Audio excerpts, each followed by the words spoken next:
Hotel motel zone থেকে একটি আমি হোটেলের নামটি একটু দেখাই। এটি হচ্ছে লাইট হাউস রিসোর্ট। এটি দোতলা একটি ভবন। এই দুতলা ভবনের নিচ থেকে মূলত এই লাশটি উদ্ধার করা হয়েছে।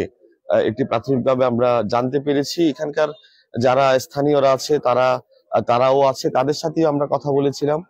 তারাও বলেছে লাশটির হাত পা বাঁধানো অবস্থায় ছিল, মুখে কস্টেপ মোড়ানো ছিল এবং এলাকাতে এখন অন্ধকারচ্ছন্ন একটি এলাকা বলতে গেলে, অর্থাৎ পর্যটকও এখন কমে গেছে এলাকায়। কারণ আপনারা জানেন আগামী পরশুদিন ঈদুল আজহা, অর্থাৎ ঈদুল আজহার পর থেকে এখানে পর্যটকের সমাগম শুরু হবে। দেশি বিদেশি থেকে মানুষজন এখানে বেড়াতে আসবে। অর্থাৎ নিরাপত্তার কথা যদি একটু বলতে চাই, এই হোটেল মোটেল জোনে আসলে নিরাপত্তা ব্যবস্থা আরো একটু জোরদার করা উচিত। কারণ আমরা প্রায় সময় গণমাধ্যমে দেখতে পাই যে লাশ উদ্ধারের অনেক খবর আমরা গণমাধ্যমে আমরা প্রায় সময় দেখতে পাই। আমরা যতটুকু জানতে পেরেছি লাশটি সদর হাসপাতালের দিকে নেওয়া হয়েছে এবং লাশের পরিচয় এখনো পর্যন্ত হয়তো শনাক্ত করা হয়নি।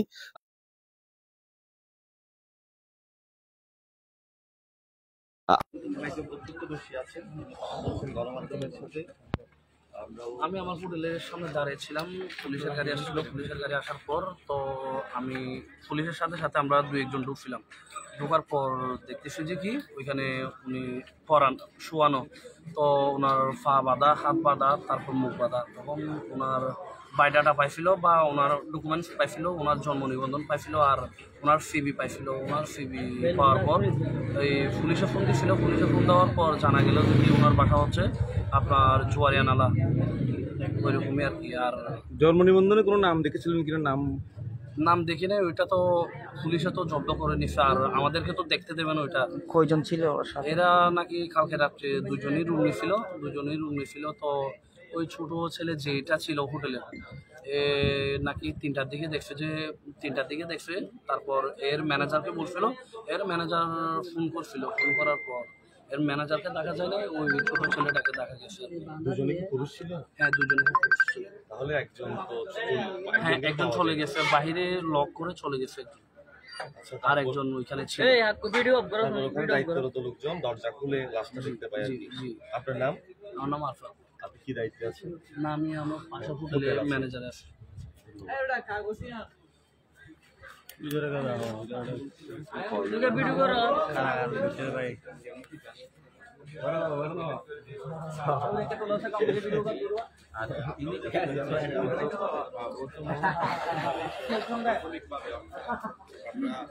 প্রাথমিকভাবে জানতে পেরেছেন বাড়ি হচ্ছে জুয়ারিয়া নালা।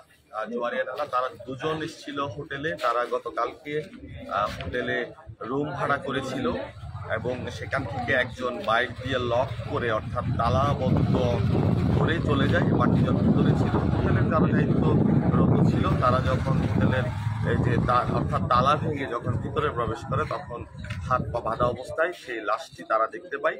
প্রাথমিকভাবে আমরা যেটা জানতে পেরেছি, সে লাশটির পরিচয় অর্থাৎ নাম আমরা এখনো জানতে না পারলেও তার বাড়ি হচ্ছে জুয়ারিয়া নালা, এটি প্রাথমিকভাবে জানা গেছে। তবে হয়তো একটু পর আমরা সদর থানার প্রেক্ষিতে আমরা সে লাশটির আসল পরিচয় জানতে পারবো এবং কেন এই হত্যাকাণ্ড সংগঠিত হয়েছে, কে বা কারা এটিতে জড়িত ছিল, সেই বিষয়ে আমরা জানতে পারবো। দর্শকের সহায়তার জন্য ধন্যবাদ সবাইকে।